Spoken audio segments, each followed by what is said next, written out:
Welcome everybody to our Thanksgiving edition of the seminar, the UBS AI and Data Science Seminar, and UBS and CFEM.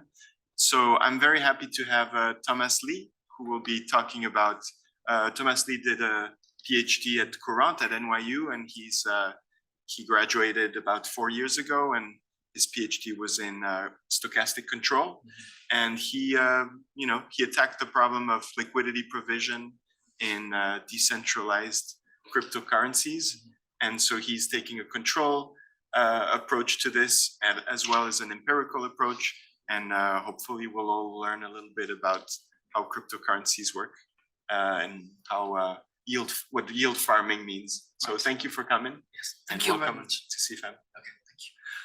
Thank you very much for inviting me to present our research about yield farming for liquidity provision.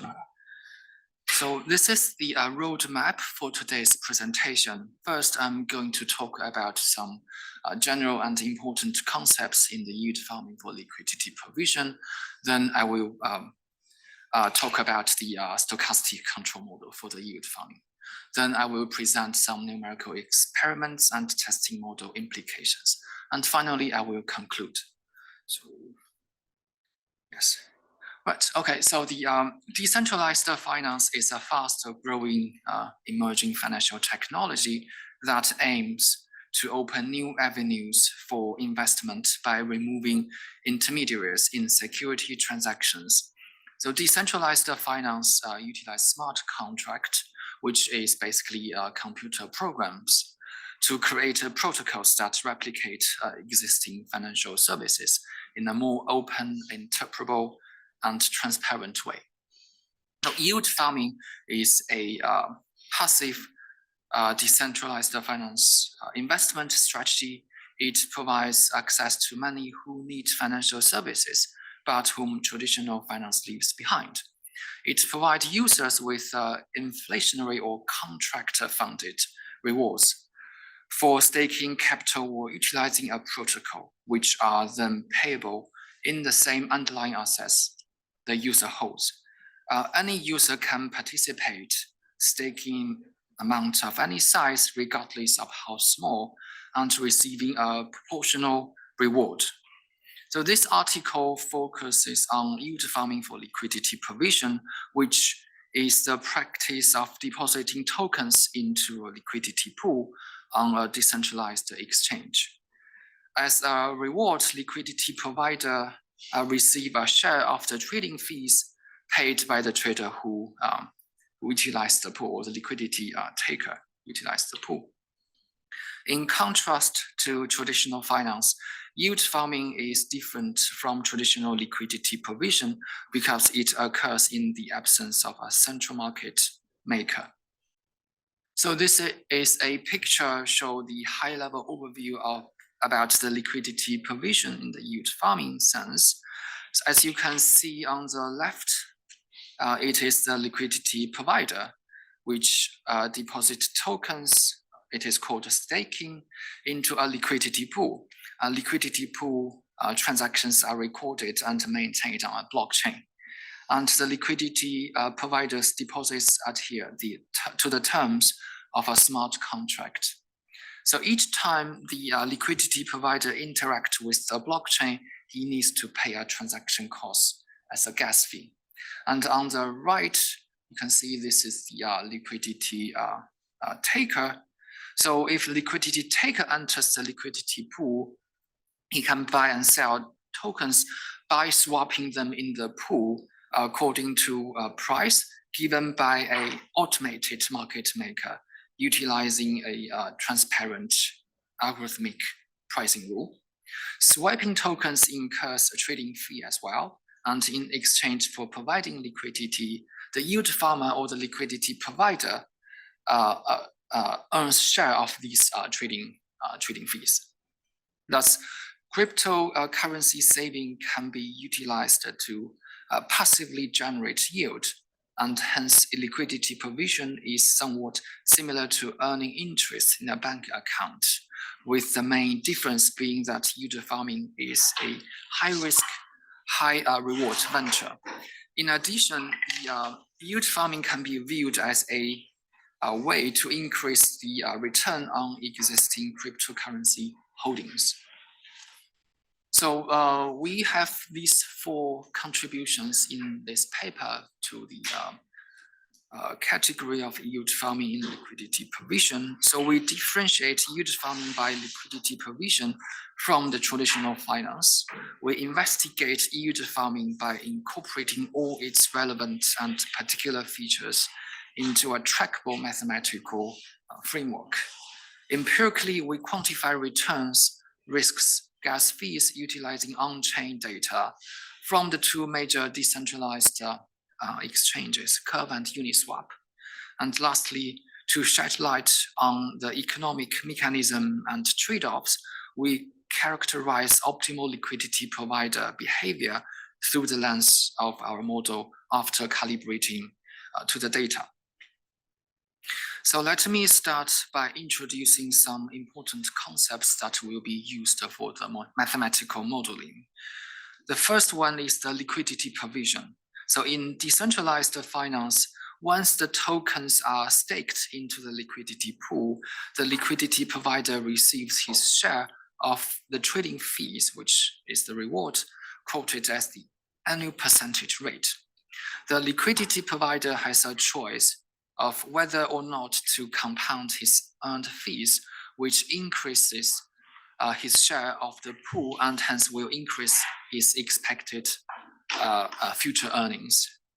Moreover, every action on the blockchain must be verified by the decentralized consensus mechanism, which incurs a gas fee for each time it is invoked. In comparison to the traditional finance, when depositing money into a saving account, interest is credited continuously, resulting in the well-known concept of compounded interest, and this recompounding is free. However, in the decentralized finance, in order to recompound, the liquidity provider must claim the earnings and stake them back into the pool. Therefore, the liquidity provider faces a trade-off between increasing his share of the pool and paying the gas fee for his increase. Decentralized trading mechanism is typically executed by an automated market-making mechanism. This is done via matching liquidity providers with liquidity takers, where the price of the assets in the pool is determined by the mathematical relationship. For instance, a constant product rule, which is given by equation 2.1, and L here is the total liquidity, N1 and N2 are the amount of the 2 tokens. Hence, as the amount N1 increases, the amount N2 must decrease, and vice versa. The major benefits of an automated market making are that it is always available, and that a traditional counterparty is not necessary to execute a trade. And yield farming comes with risks due to the liquidity provision channel of the automated market making, and impairment loss is one of them. The impairment loss is the difference between the value the crypto assets would have been held and the value of the assets in a liquidity pool instead. It occurs when the price of the deposited assets changes compared to when one deposits them. The bigger this changes, the more one is exposed to the impairment loss. Hence, liquidity providers are subject to the impairment loss when the prices of tokens in a pool diverge, no matter in which direction in the price change, causing them to underperform the standard buy and hold trading strategy. It is important to mention that the impairment loss does not necessarily mean that the liquidity provider experiences a negative return on the investment. It simply means that the gains from a buy and hold strategy outperforms the returns obtained for the liquidity provision. And it seems plausible that the more volatile and less positively correlated the assets in the pool are, the more likely it is that one can be exposed to the impermanent loss. So based on what I just described, we can summarize the yield farming for liquidity provision in the using this investment procedure. So at initial step, the liquidity provider transfers a particular amount of the assets under management from the wallet to a given liquidity pool. In other words, locks the token into a smart contract. This generates returns, which is the earned trading fees for the provided service. This initial depositing operation results in transaction cost. When t is greater than 0, we have the rebalancing step. In this step, the liquidity provider selects from the following choices. The first choice is that the earnings from the liquidity pool are reinvested back into the liquidity pool. In other words, earnings are credited in the wallet and paid in the platform token, which we can reinvest directly.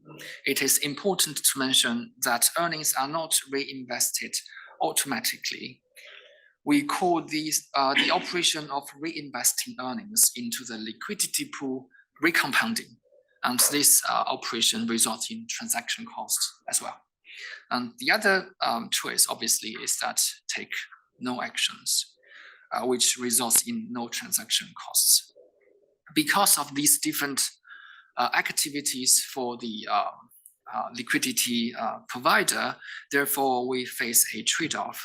So as you can see from figure 2.1, the solid blue line displays the well-known traditional concept of interest on interest. The dot line, the dotted orange line corresponds to the situation in the liquidity provider is facing when yield farming. That is, interest is not compounded automatically, and therefore the wealth growth only arithmetically, which is here you can see. So the dashed green line corresponds to the wealth of the liquidity provider who recompound at some time point, for instance, t is equal to 5, with paying some transaction cost. And as visible, the portfolio value drops here by the transaction cost, but then grows faster, as you can see from here, due to the fact that the annual percentage rate is now calculated on the increased base value. Therefore, the optimal recompounding area and frequency are dependent on the staked amount and the transaction cost. Therefore, it is a difficult problem to determine. And we try to study this problem using stochastic control approach. So let me define first some quantity, the dynamic for the quantity that are important in the portfolio. As you can see from equation 3.1, it is the constant product rule we have already seen in the previous slides.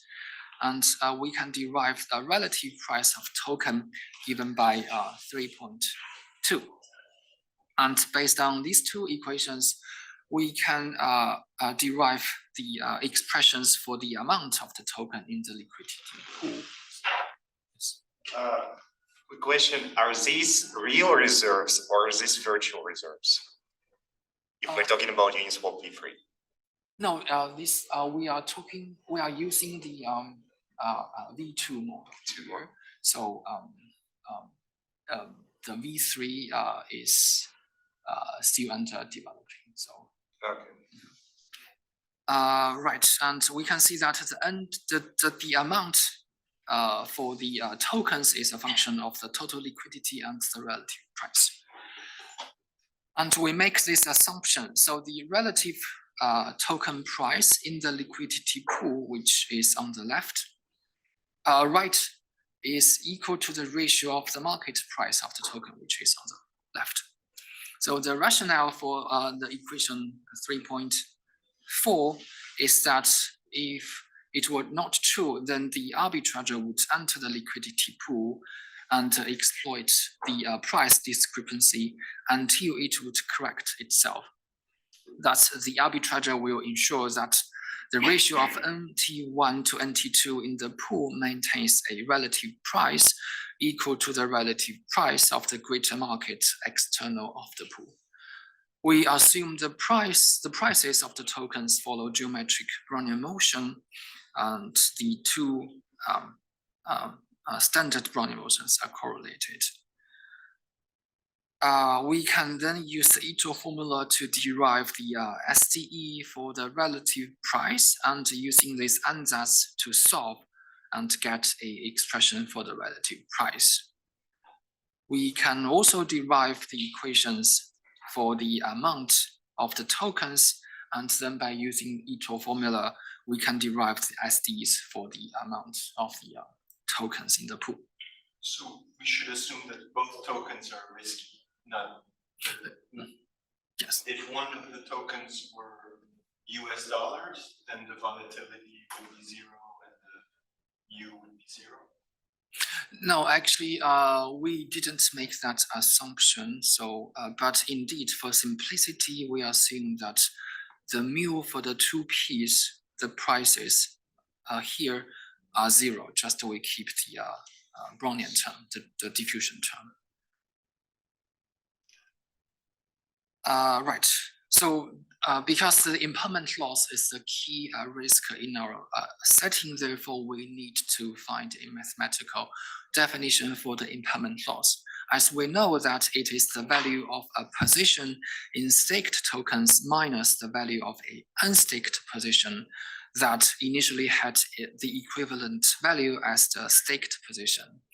Then the difference is divided by the value of the unstaked position. Therefore, by using these two notations, dollar value staked in the pool and dollar value of unstaked position in the pool, we have this definition.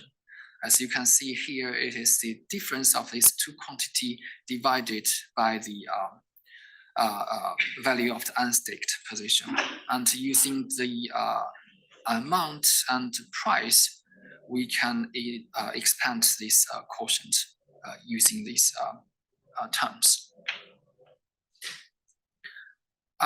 We can then calculate the total impermanent loss up to time t using the summation for the impermanent loss defined previously. And by taking the time limit, we can define the impermanent loss in continuous time. And we can show that the in continuous time, the impermanent loss is the differential of the total impermanent loss, and it is equal to this quantity. So here, sigma tutor is the variance of the relative price, and dt is the time increment. We can also show that the impermanent loss is always smaller or equal to 0 for all t. Now we can use those quantities as a building block to build the portfolio for the optimal liquidity provision problem. So we first consider a simple pool case. Equation 3.14 give us some definition for the holdings in our portfolio. So HT is the fraction of tokens of the liquidity pool that the liquidity provider stakes. NT1 and NT2 are the numbers of tokens held unstaked for the two coins. So equation 3.15 is the increment of the change of the portfolio. You can see there are 4 different parts. The first one is the reward of staking tokens. The second one is the change in staked tokens. And the third one is the change in unstaked tokens. And the last term is financing cost. Here in this equation, AT is the annual percentage rate for staking tokens back into the liquidity pool. R here is the rate for borrowing or lending these funds. And we can see the unit for this part, for the 4 parts are dollar value. And we can then rewrite these equations to show that the increment of the change of the portfolio is a function of the impermanent loss. So you can see here, this is the annual percentage rate minus impermanent loss. That's why this term is called the net return from staking. And this is the profit and loss in tokens, and this is the financing cost. For the simplicity reason, we assume, you can see here, the drift term from the price are equal to 0, and the rate for the financing cost and the number of the token held unstaked are 0 as well. We assume that the annual percentage rate is a stochastic, which is driven by a one-dimensional Ornstein-Uhlenbeck process. The function A will be given later when we actually do the model calibration.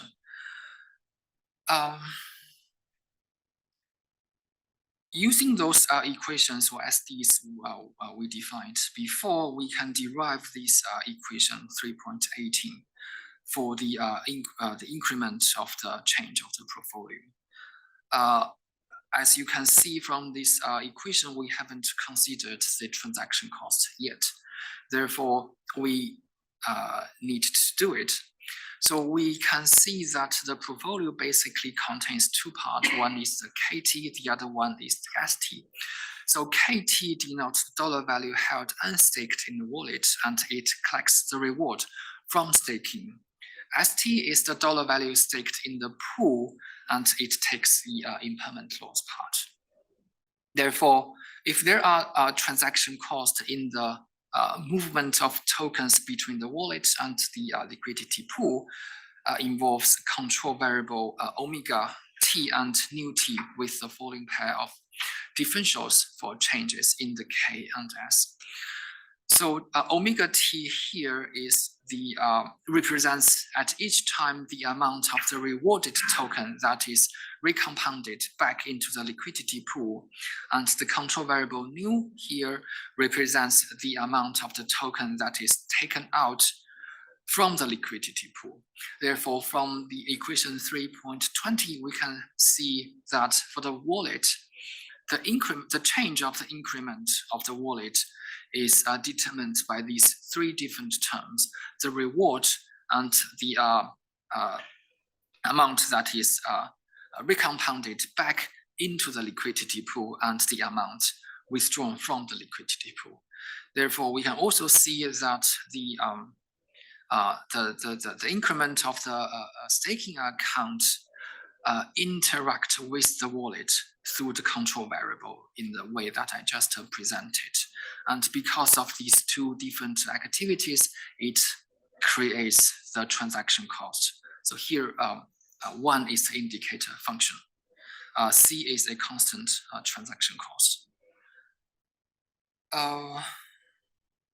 Then based on the state variables, we can have the value function for the stochastic control problem for the single pool case, which is the, we try to maximize the expected terminal utility.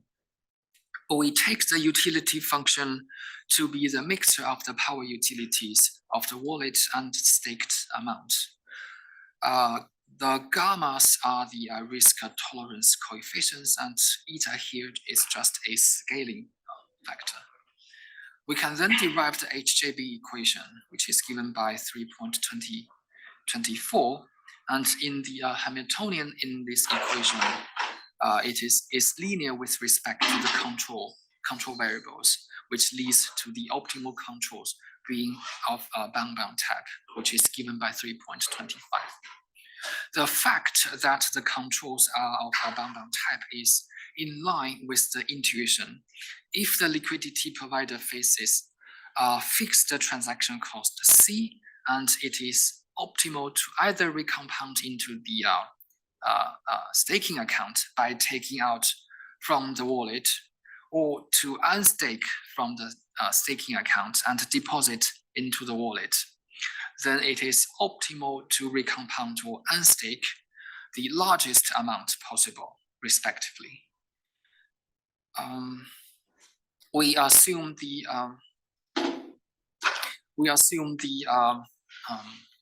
risk tolerance coefficient for the wallet is 1. Therefore, we can use this ansatz to simplify the HJB equation by factoring out the k variable, which yields a simplified HJB equation here. And still we can, from the Hamiltonian, the simplified HJB equation, we have the bound controls, the optimal bound controls. We can generalize the single pool model into multiple pools, and we consider a 2-pool case as an example. So as you can see, we still have one wallet, but here it is the sum of the 2 rewards from the 2 pools, and we add another SDE for the staking account for the second pool, and also we add another Uhlenbeck process for the annual percentage rate for the second pool. And we assume that these standard Brownian motions are mutually independent. The way that we assume that they are independent is that for the HJB equation, if they are correlated, then we would have cross derivative terms, which would be complicated to deal with when we solve the HJB equation numerically. However, there is still a way to consider the correlation for the annual percentage rate for the 2 different pools. So suppose the 2 mean reversion speed coefficient are equal from these 2 liquidity pools, in which case the summation of the 2 OU processes is still a OU process. Thus, to model the correlation between the annual percentage rate of the 2 liquidity pools, we modify the equation for the wallet in this way. So previously, the annual percentage rate was driven by the X, but here it is driven by Y, which is Y1 is still the X1, but Y2 is the weighted sum of X1 and X2. Therefore, the 2 annual percentage rates are correlated. One thing I need to mention that is for the simplicity reason, we assume the new control variable is always 0 for the 2 liquidity pools, which means we do not take out from the liquidity pool. Yes, then for the value function for the 2 liquidity pools is given by equation 3.32. We still choose the utility function to be the mixture of the power utilities of the wallet and staking account. But here you can see it is the sum of the 2 staking account, and eta here is still the scaling factor. We can derive the HJB equation for these 2 liquidity pools, and similar to the single pool case, the Hamiltonian in this equation with respect to the is linear with respect to the control variable omega, which leads to the optimal controls being a bound type, which is given by 3.36. We then repeat the techniques that we used in the single liquidity pool. We assume the risk coefficient for the wallet is 1. Then we can use this ansatz to simplify the HJB equation. So if you have 2 liquidity pool, you might have 4 assets, right? Yes. So is there a correlation structure between every asset, or?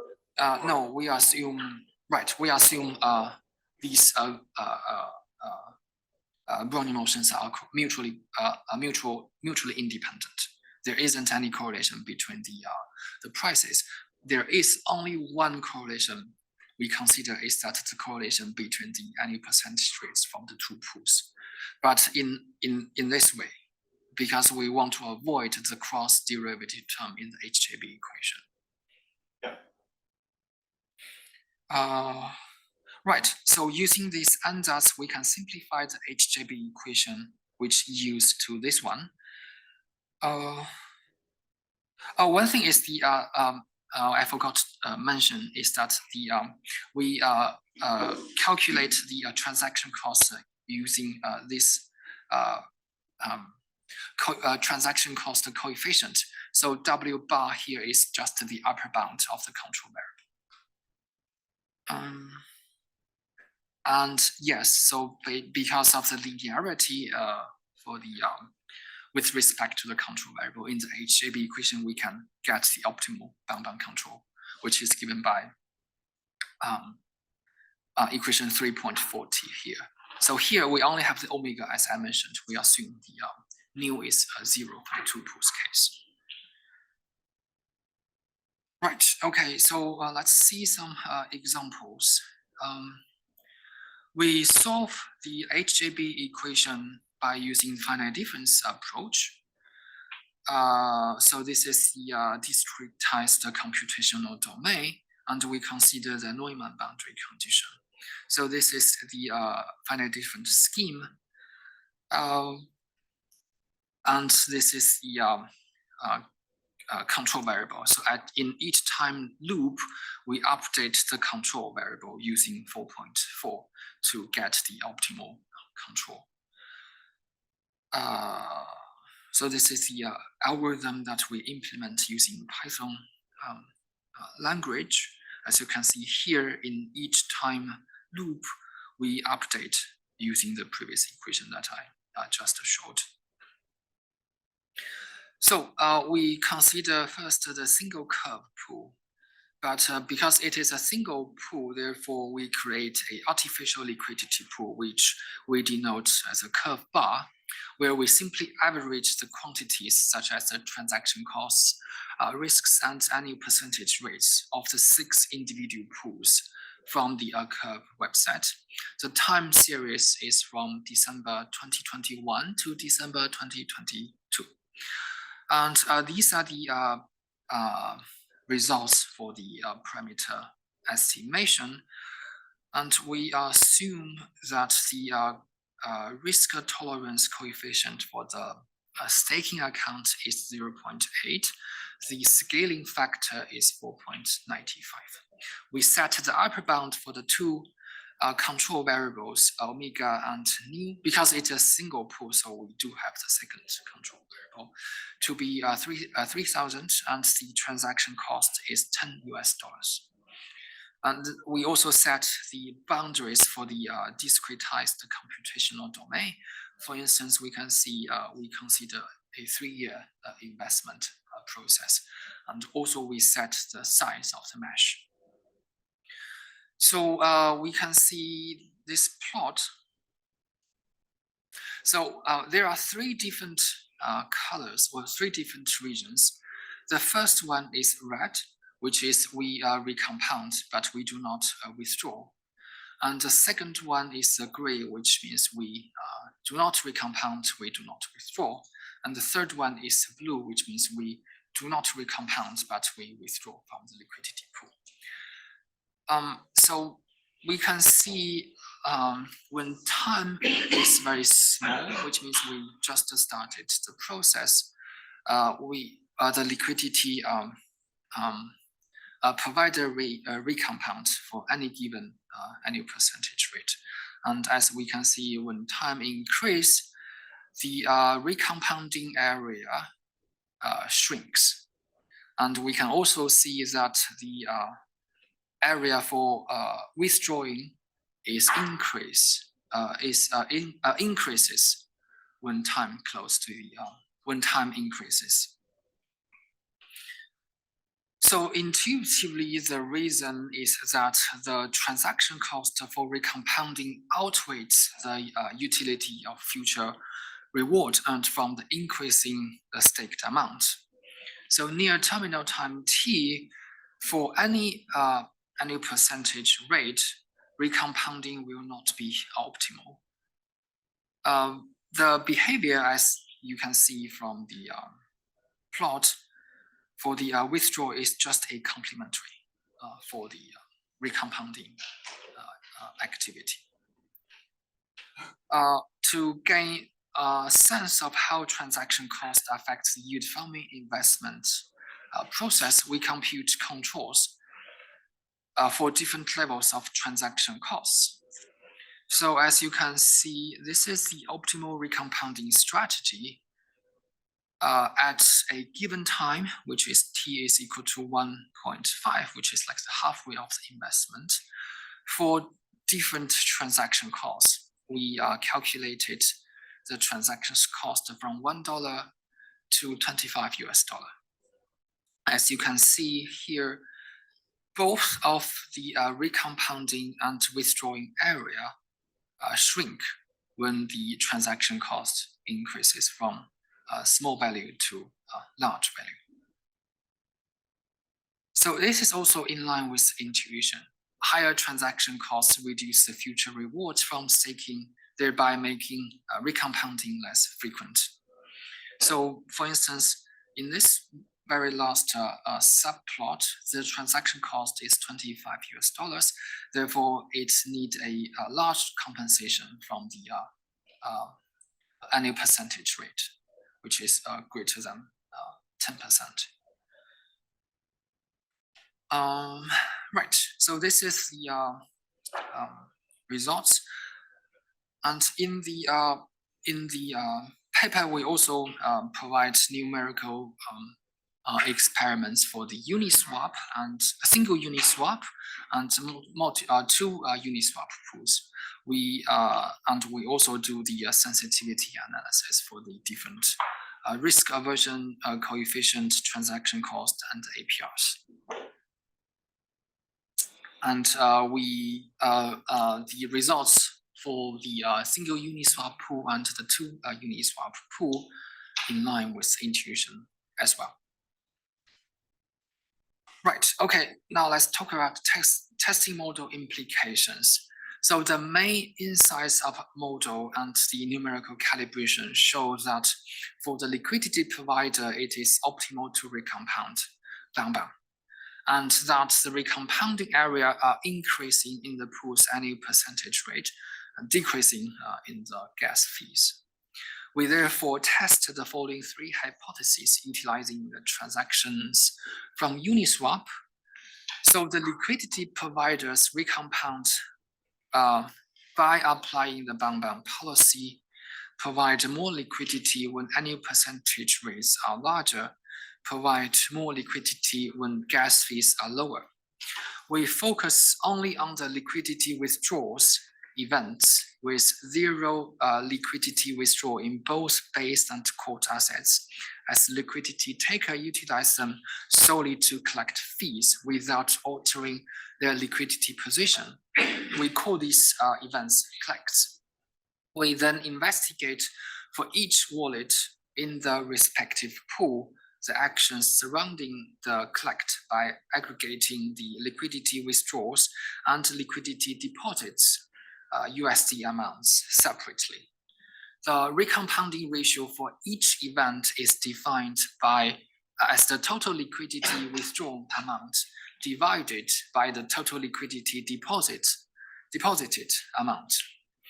Afterwards, the median of the time series of recompounding ratio is considered over time and over all wallets for each pool. The ratio larger than 1 indicates that the liquidity provider withdraws more than deposits and hence does not recompound everything. So from this figure, this figure is the histogram of recompounding ratios for the pool. As we can see, the recompounding ratio for most pools is around 1.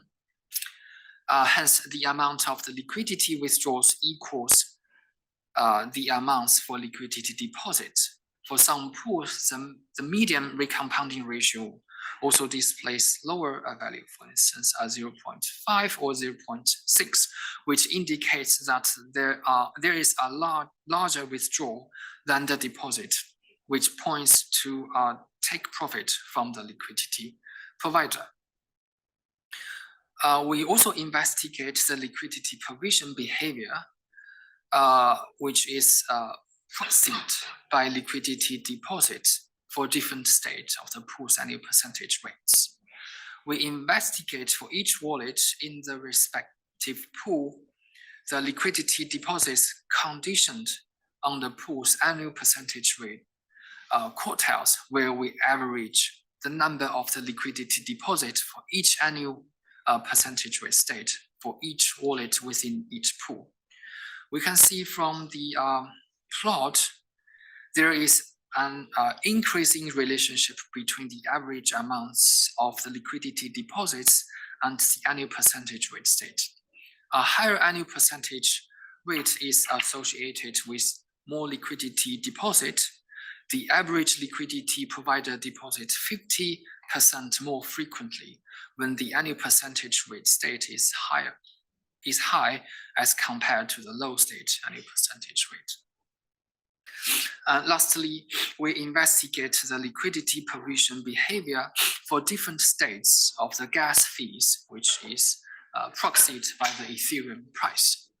We investigate for each wallet in the respective pools the liquidity deposits conditioned on the Ethereum quartile, where we average the number of liquidity deposits for each Ethereum state for each wallet within each pool.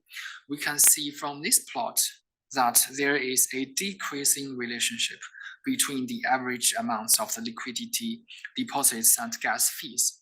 So lower gas fees are associated with fewer liquidity deposits. The average liquidity provider deposits 25% less when gas fees are high as compared to low gas fee. Therefore, we can say that it is optimal for liquidity provider to adopt a bang-bang compounding strategy. And second, the areas for recompounding increase in response to change in the pool's percentage rates and decreases in the pool's gas fee. Our model is capable of rationalizing these findings. Right, so now let me conclude. We explain the detail the outlined economic mechanism and functioning of the yield farming. We present a mathematical framework that resembles the yield farming investment process and hence serves as a blueprint for liquidity providers to make optimal investment decisions. In our model, we derive a explicit expression for the impermanent laws as a function of the token's volatility and their correlation. The impermanent laws can be seen as a major source of the risk that the liquidity provider faces. The model reveals that the liquidity provider's optimal recompounding and withdrawal policy follows a bound type of control, which in this context means that the liquidity provider recompounds the maximum or nothing, but never any intermediate amount. The flexibility of the framework is demonstrated through various applications for the liquidity provision of the stable coin on curves, the liquidity provision for the Uniswap and multiple pools. The sensitivity analysis provides insights into the liquidity provider's behavior in different market situations, specifically the influence of the changing gas fees and the risk tolerance parameter of the liquidity provider's utility. So our paper is very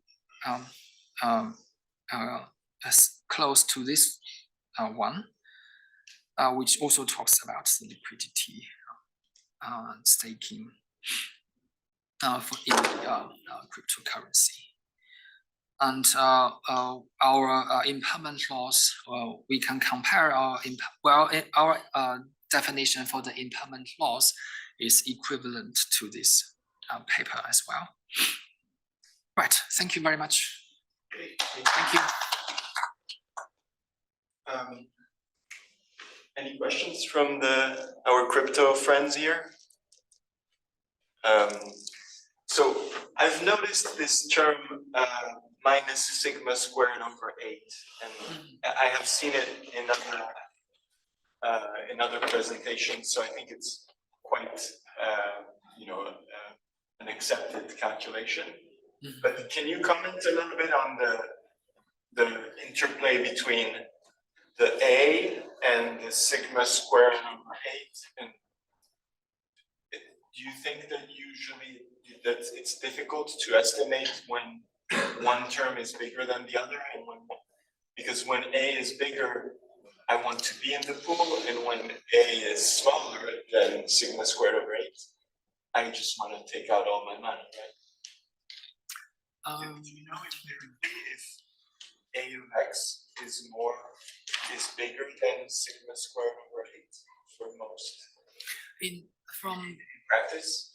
From the data set we have, this quantity here. So the impermanent loss actually is very small when we estimate using our data set. Therefore, I would say yes, in general, the annual percentage rate is much bigger than the impermanent loss. Okay.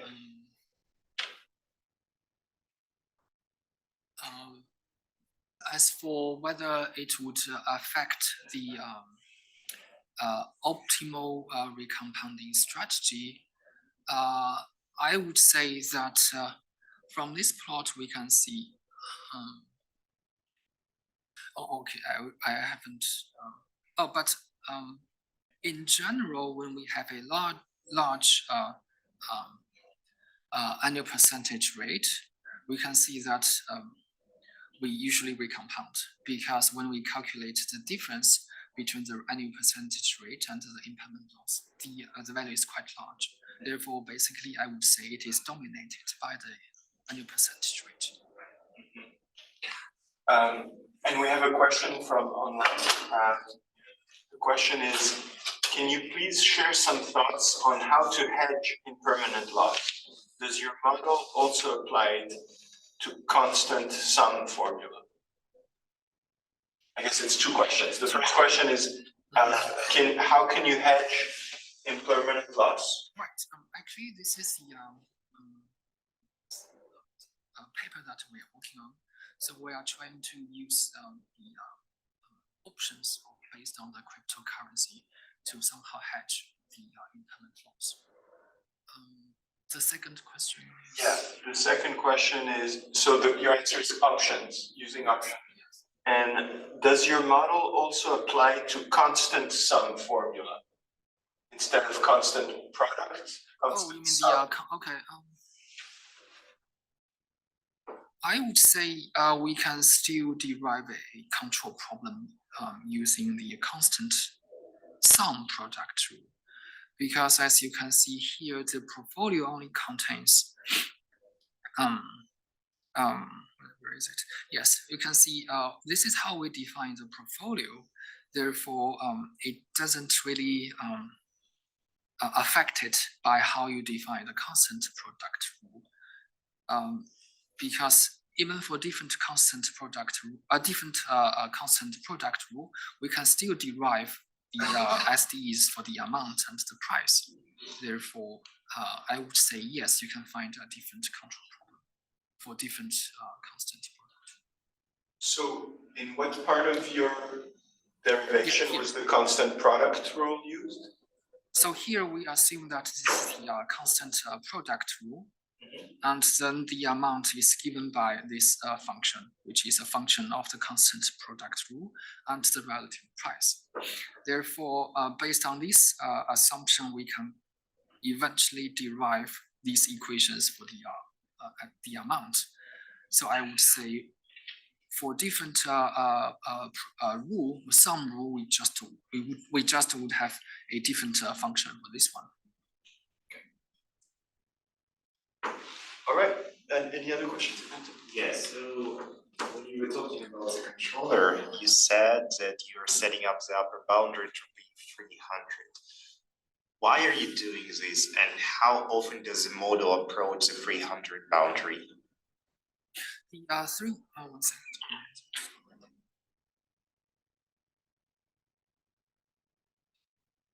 Right, so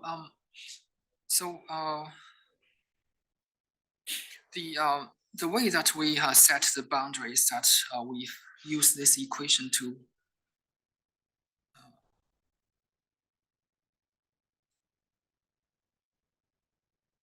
Yeah, here. So we use this equation to somehow consider the transaction cost. So that's why we set a upper bound for the control variable. And how often does it, like a serial data approach the 300 boundary, or it goes, it usually like stays below? No, it is 300. It is not the dollar value. It is the amount. So by using this equation, we can somehow associate with the amount with the transaction cost. Okay.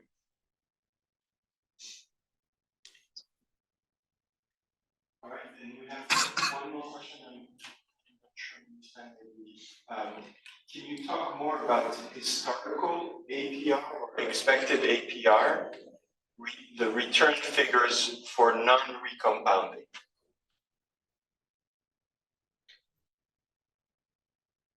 Not sure I fully understand, but maybe it makes sense to you.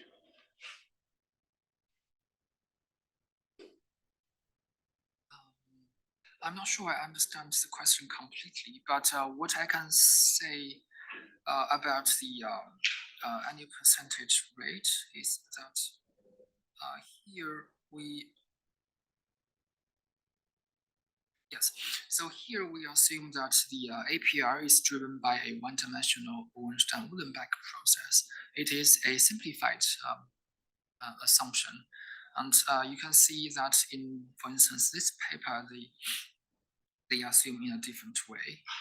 So there is an exogenous factor when you consider modeling the APR, but it would only create the complexity of our model. Therefore, for now, I think using this format to study the behavior of the APR is reasonable for our model. Okay, well, thank you very much. Thank you. That's all the questions we have. Thank you. Thanks.